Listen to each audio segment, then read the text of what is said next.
lagu majirto asal kagua kobe adiyada dhamaanteed no ordaayi ogaadeeniyaad ku dhalateen ubax iyo waxaa tahay abu lagu majirto asal kagua kobe adiyada dhamaanteed magaalada Sanaa ee caasimada wadanka Yemen oo ay ku sugan yihiin qaxooti aad u tiro badan oo ka soo jeeda dhulka Soomaalida Ugaadeniya ayaa waxa habeenkii xaliha ka dhacay xaflad lagu maamuusay sanad guridii afraad ee ka soo wareegtay aas-aaskii ururka OICU munaasabadan oo ahayd mid si aad ah loo soo qaabiyay in isku soo dubrideen xubnaha sarsare ee ururka OICU lagu qabtay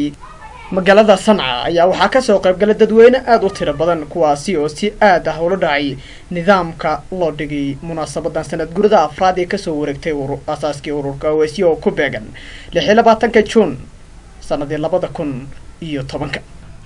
xafladda ayaa waxa ugu horreyn ka hadlay Xuseen Gabood oo kamid ah golaha dhexe ee jabhadda wadaniga xoreynta Ugaadeniya waxaana hadaladiisa kamid ahaa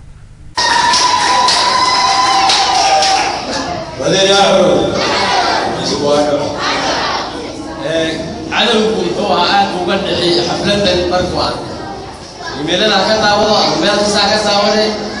تصحبني سؤال بلي وما بدي سؤال بلي يعني قالوا باتي سنة شرف ناس سنة ما خالص سنة ولا سنة سؤال بلي وقلت يوم قولوا باتي كانوا كان مركوا واحد كنت سنة إني كوميسي كنت أقول واحد باعه يكوميسي وقلقاك يضربك يروح عقوة سترجعشة يا تباعي كتب ما يتشوشي كان هو أذكر كقول يوضوك وقدين يجوز كحرينش وهو باقين كان وهو يدي كان هو يودي لك هو بدر جعلك هو دبر ويدي لكن لا بد هو جبهة ويكون ليس على كل كايد ليش؟ ليه سكان يجيبوني وريا وتوبيا وأفراد صار الإجابة يقولي من بلاد شرسنا وعودي قولي صار يقولي ولا مشوشي لكن ضدك عيل مشوشي كرقولي marka xubno kasta oo hooyada oo aabale oo wiil oo gabadh sida markay u hagabayaan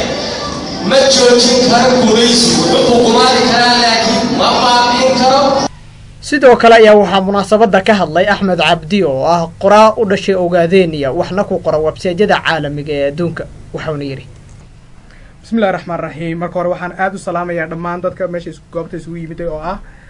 dhalin aad u firfircoon waxaan maaragtay aad ula dhacay sida diiran ay uga soo qayb gasheen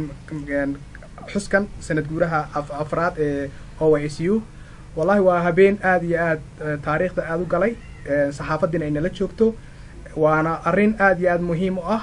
dad badan oo adduunka maanta naga daawanaya waxay ay arkayaan oo naga dheehan karaan sida aanu firfircoonida iyo nashaadka aanu muujinayno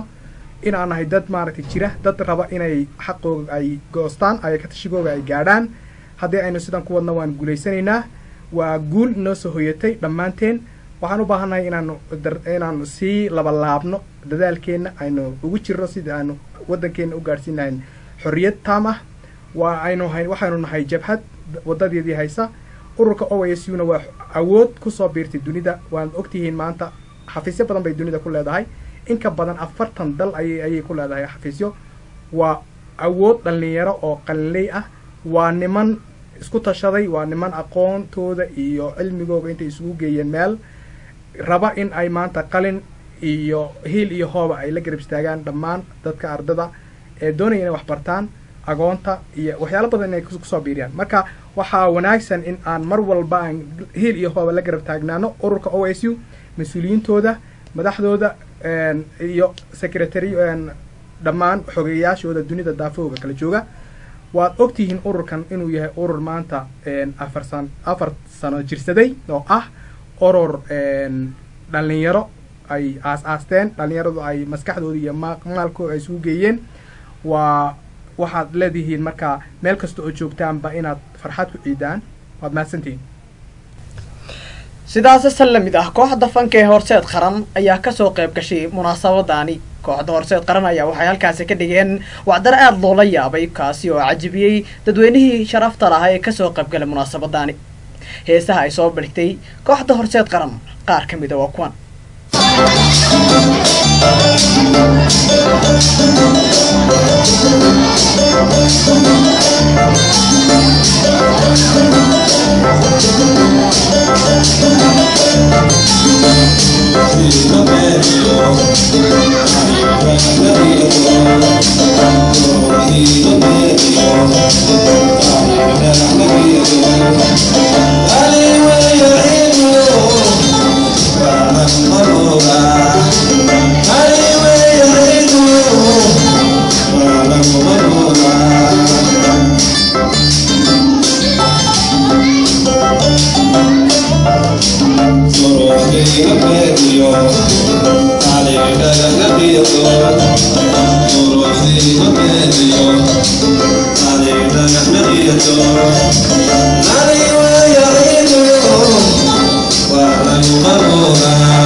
akhyaarta qiimaha iyo qadarinta naga mudano meel wadnada ka joogtaan inta ayaana ku soo gabagabeynaa barnaamijkii gaarka ahaa oo aad kala socoteen TV-ga Ilayson kaga hadlaynay